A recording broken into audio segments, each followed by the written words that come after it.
Hey, so it's been a while since I've made a video, for the 20 of you who watch. So I thought I would make another one. I started a couple things recently. Well, I'll start with last night I played a show. And I know I'm not trying to talk about music stuff, but a lot of times my music stuff and my sort of faith, spirituality comes together. And I used to be really into writing poetry a lot and performing it. I was part of slam teams. I helped run a poetry slam. But I don't do that as much anymore because competitional slam poetry doesn't, I'm sure I would still love it, but the long-term involvement just isn't for me anymore. So yeah, I don't do that anymore. But I do like writing a lot, and I like making my writing a part of my performance beyond just singing. So last night I tried out a new thing because I use all these gizmos and this like pre-recording backing tracks, and so I recorded a piece of writing that I had come up with for a new book that I'm working on that's about a lot of different things that I might talk about in another video. But I decided I was going to do it for the performance that I was doing last night because it was supposed to be like a quieter performance, and everything else I do is really loud and obnoxious, and I needed something that was a little bit more toned down. So I pre-recorded myself reciting it's not really a poem, but just the piece of writing that I had done. It's about a page long. I wrote it on my typewriter here. I really like writing on the typewriter. It's really nice to be like disconnected from the internet. It helps me to get things done more and in like a more streamlined, efficient manner, and to write more. And even the things that I do write, I extrapolate more on the stuff that I'm writing. But anyways, so I recorded it onto the memo thing on my phone, and I just sort of like played it off my phone through my whole rig, and I just kind of made a texture soundscape under it and sometimes over it while my voice was coming out. And it went over really well. It was a very nice change, and the reason that this is cool for me in like a spooky spiritual way is that I work a lot with sort of using the idea of different spirits as benchmarks for goals that I want to do, or like intent that I want to set out, or parts of myself that I want to talk to that normally I maybe have trouble like changing those parts of myself. And it was nice because it was my voice and my words, but it was coming from somewhere else. So it was kind of like this ritual that I was invoking this part of myself during the set. And it was really great. I think I want to do more of that. Maybe record a little bit better version, or maybe a worse version. Like, it'd be cool to record the poems into like a tape recorder and then connect the tape recorder to everything and do the cassette thing, because everybody loves that. I don't really like selling cassettes that much, but the idea of using it as part of a performance is cool. It fits with like sort of the analog digital futuristic retro thing that I'm trying to do with my set. So it was really nice. It was good. I hope I get to do more of it. I probably will. I don't need to hope. I can just do it. But that was really fun. I started a new project too, because I had been using this book I got online, the Willows East Intuitive Journal. It's really good, and it helped me to sort of like instigate a daily tarot routine, which was really nice. But I just found that I'm terrible at writing. My handwriting is awful. It's like tiring on my hands. I just don't really like writing stuff down on paper. I like drawing, but I don't like writing words because it just gets terrible. So I got halfway through this book, and then today I realized I went to go do it, and I was like, oh, it's been a month since I've done this, and I should probably find some new routine, because I do like doing the daily tarot. I like doing the monthly bigger spreads and the like medium-sized weekly spreads for myself. It helps me to stay on like the right track and not like fall into depression or anything like that. So I decided that I'm gonna stop with that journal, even though it's a great tool and I love it. It's just not really for me and like what my hands can do. So I decided to start doing this thing. I mean, lots of people do this, so it's like not a big deal, but it's special for me. So I started my first page of this like new art project that I'm trying to do. That just like I use the typewriter to just like type out stream of consciousness based on what card I got, and then I just photocopy the card and like do some little doodads around. I might add some more stuff. There's a lot of really good videos of people with like, I think the grimoires, or I don't know how to say it correctly, but the spooky magic witchcraft books. And this isn't exactly that for me. It's more of just a tarot journal. This is a book that I found a while ago. I took the cover off because I hate book covers. I don't like them. But it's called The Fortune Teller, and the first poem I kept. I'm gonna put junk over all the other poems because I don't like them as much. But the first poem is really good. I'm gonna read it for you. It's called The Fortune Teller, which is the title of the book. At a university women's sort of charity fair, with book tables and candy and greeting cards, where nobody knew me and what I was doing there, I can't think now a woman with fortune cards. Told fortunes. Who doesn't like it? I always do. I crossed her palm with 50 cents for the fund, for daughters of missionaries to Tierra del Fuego. She decoded the cards, she read lines in my hand, and said, I see great happiness for you soon. I see your life. She said, moving in love among many who love you. What you fear is gone. I see rewards you do not know you deserve. You write, you will write beyond your secret hope. You will have children. All will be well with them, she said. I gave her money again. Stop, stop, I said. Tell me the terrible truth of my palm. The furrows of grief, the clatter of calamity, time's roof crashing, my very home, my doom, my poison, myself.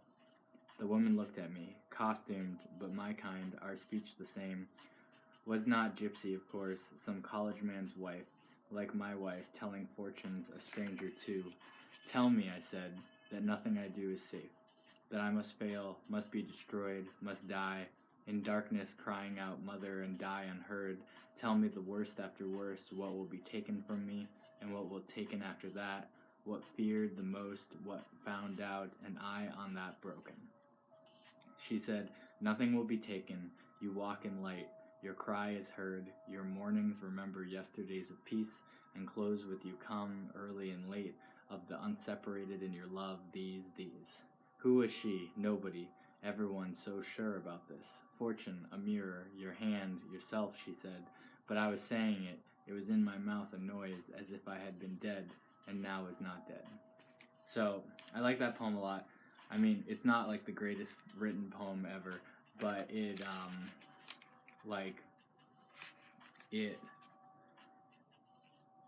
sort of, without really being able to explain it, it sort of kind of encapsulates my feelings on sort of fortune telling and divination and sort of what we want out of it and what we think we want, and just it has a general feeling to it that I think encapsulates how I feel when I read. So I'm keeping that as sort of like the forward, and just gonna every day just draw a card, use the typewriter to bloop bloop bloop, and then just like make a little art book. And I think it'll be neat. It's only so many pages long, so I'll have to do another book of it, but it'll be neat to have like some volumes and be able to just kind of look back at it, because I can't read my own handwriting in this book. I mean, this is ridiculous. This is awful. So if you like the music that I have on Spotify, I found it because I had been listening to this YouTube channel that's called Chill Study Beats, like chill hop. I've been trying to listen to a lot more music. Mainly I listen to this, and then I listen to, there's a local radio station that has a lot of really good music that I don't know what it is, but it has a lot of cool like jazz and like R&B and hip hop and like a lot of good stuff. So I'm trying to immerse myself with music again. The last thing I wanted to talk about on this video is just sort of like intent and designing and programming different rituals to have different kinds of intents, and deciding like what that means and what the actions and intent means.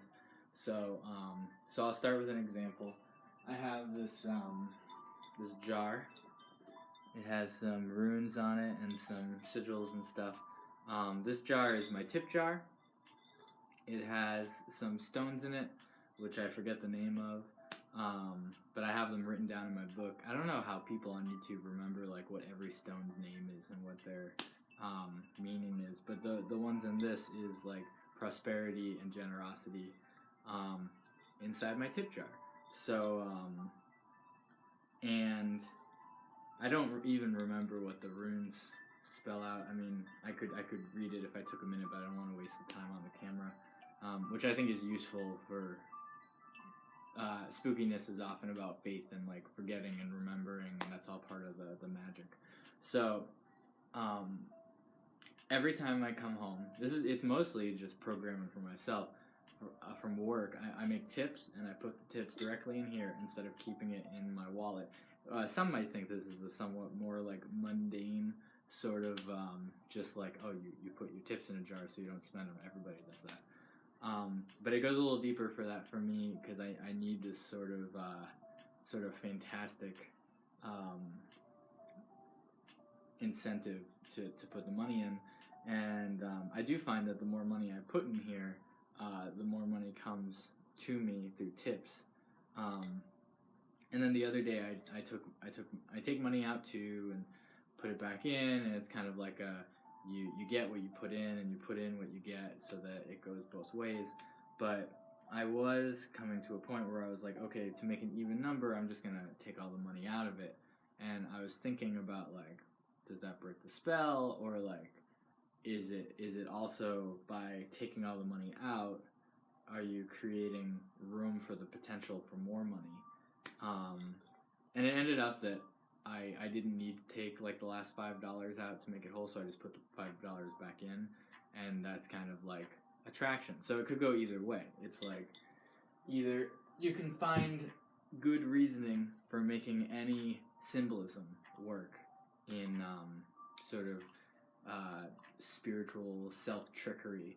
Either the jar is empty, and then you just sort of like prey on the fact that that's creating more room for more potential, because potential is usually, there's an emptiness in potential. There's nothing there. You're starting over, which makes more, that's what the ace of anything in tarot stands for, is kind of potential. It's the beginning. It's like not even taking the first step yet. There's so much that can happen. But on the other hand, you can just put some money in and be like, yeah, more money, come to me. There's a similar situation I have right now, where I have this little blue stone that I got from my friends are in a band called Cat Thumbs, and they do this thing where they have like a box of stones and other like trinkets, and they pass it around, and people can take one and hold it for the set or whatever, and you can choose to keep it or put it back in the box. And I kept mine, and it's a very special stone to me. It kind of represents, that whole week I was feeling about like my music career pretty worthless, and that it's not worth it, and that I haven't had any like real effect on anything. And then when I saw these they're young, they're a lot younger than me.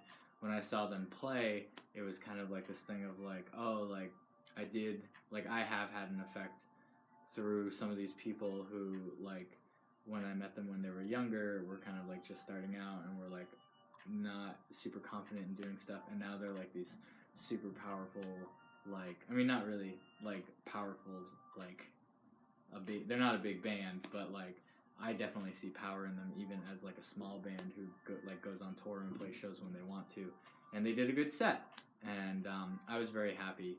And the stone kind of represented the energy that I had gained during that set of like remembering the confidence that I have made a difference in the world through my music. So I sort of, whenever I'm starting to feel these negative emotions, I always take that stone with me. I always choose a couple stones that I'm going to take for the day as kind of like my buffs that are giving me bonuses, if we're going to take like the video game route, to like how I feel. And if I'm having a day where I'm sort of bummed about my place in music and my place in the world and my place in art, then I take that stone with me. And so it was starting to work a little bit less. And it might work a little bit less because it's a placebo effect. There's always that. I have my head in the clouds and my feet on the ground at the same time. But it's also that, one rock can only hold so many negative feelings. So it could be like that every time I do that, the rock isn't necessarily like dispelling or like making me more powerful than the feelings, but the rock could instead be like drawing the feelings into it to hold it for me and keep it away from me. In which case, like, I can maybe cleanse it, but it could also be really powerful to just like, there's a river that's nearby a garden that me and Cal have every year, or we had it one year, we're gonna have it again this year, and I have a connection to that river, and there's like some fairy stuff going on there, and I could just thank the rock for everything it's given me the past, I'd say it's probably been half a year, and just like chuck it and give it to nature and let it take that energy and do whatever it's gonna do with it, and sort of cleanse it in the water and be separate from me so that it doesn't have to have like that buildup anymore. And then someone else will find the rock when it's clean and cleansed, and they can use it for whatever they want. Maybe they won't be spooky, maybe they will, but it's fun to come up with these narratives, and like I feel even just better like explaining it to the camera, to you.